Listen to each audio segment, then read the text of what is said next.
You know, I think the surveys, some surveys that were released this morning show specifically in the battleground states it's starting to tighten. You're seeing McCain within striking distance. Sure, but I meant on that specific issue of Bill Ayers. On the specific issue of Bill Ayers, it's worked against you, hasn't it? That's what the surveys seem to show. Generally speaking, Bill Ayers is just a small aspect of a larger question is, can we trust Barack Obama to deal with major situations and major issues? And how much do we know Barack Obama? Do we know him? Is he someone we can trust? And these surveys come back and demonstrate that people still have an issue with that. All right, and a lot of these undecideds and persuadables do. Well, I'll tell you what. The Obama campaign tells us that Joe Biden's about to go after John McCain. We need to know what the strategies are. Here's how we find out. Here's Joe Biden live right now.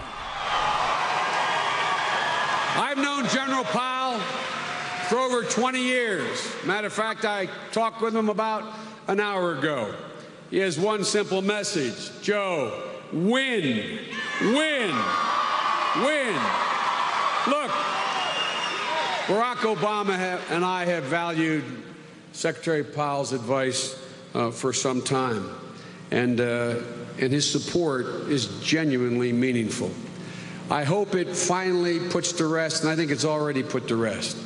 Anybody wonders whether or not Barack Obama can be commander-in-chief for the United States military, just as Colin Powell.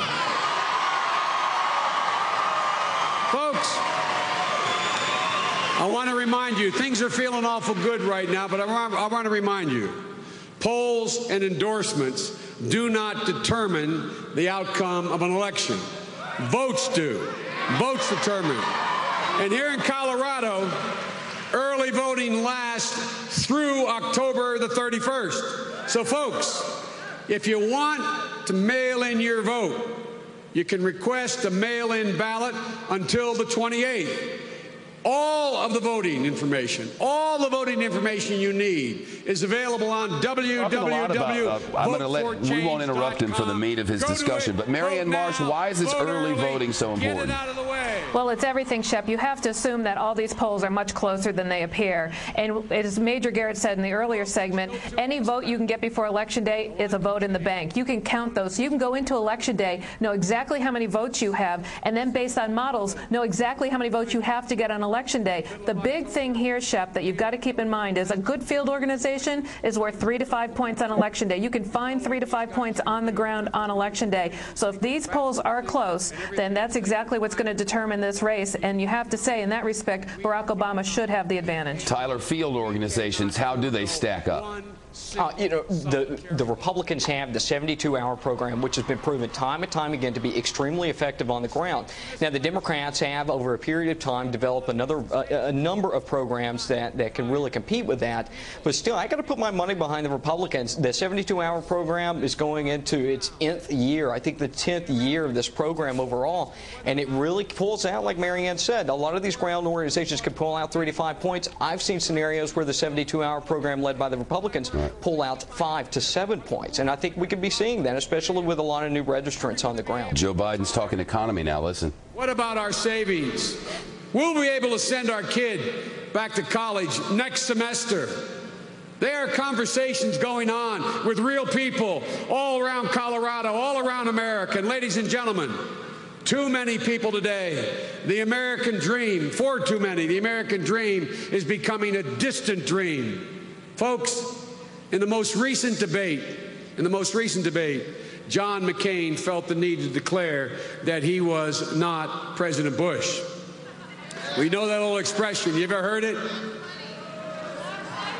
Have you ever heard it? He doth protest too much.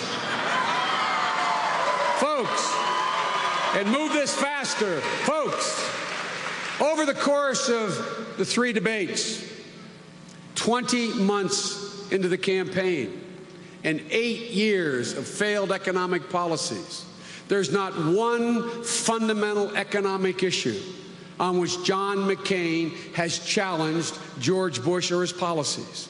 We talk about how he's voted differently on certain things, but on the essential, credible things, he has not challenged George Bush once. He voted for 4 out of 5 Bush's budgets. he bragged about voting with President Bush 90% of the time. And remember, he won his party's nomination. How did he do it? By telling the Republicans and the American people that there was no stronger supporter of George W. Bush than John McCain. So, ladies and gentlemen, he may not. You know, Marianne, it just feels like the same talking point for weeks on end. It is, but at this point, Shep, you're only using them. You're only using them if they work. And the reality is, George Bush has been an albatross around John McCain's neck, and we saw that in the polling. So it's obviously working, and that's it. Bill Ayers isn't working, but George Bush is. Keep making my head hurt. Keep listening. If it looks like a Bush, if it sounds like a Bush, if it votes like a Bush, it is a Bush economic philosophy.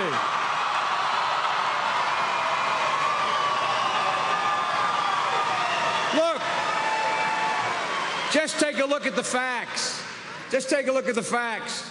John McCain wants to continue the Bush tax cuts for the wealthiest of Americans. The very tax cuts are due to expire.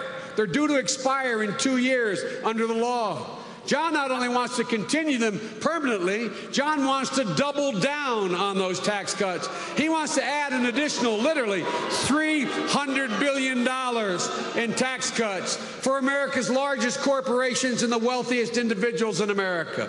Now, folks, these aren't bad folks. They're good people. But they're not the way in which we're going to revive this economy. We've tried this before. We've tried it for 8 years. We've been down this path before. Barack Obama and I have a fundamentally different idea. Let those tax cuts expire and instead provide substantial tax relief for the middle class. Let the tax cuts expire, Marianne, is effectively a tax increase on every one of more than $250,000.